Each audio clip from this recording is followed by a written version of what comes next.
Разбили стеклопакет в деревянном евроокне, играя в теннис. Необходимо снять штапик, чтобы демонтировать.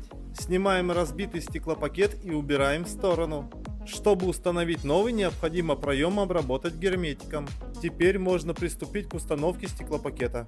Компания Playmaster дает гарантию на новые стеклопакеты 3 года. Меняем стеклопакеты на пластиковых окнах, алюминиевых и деревянных.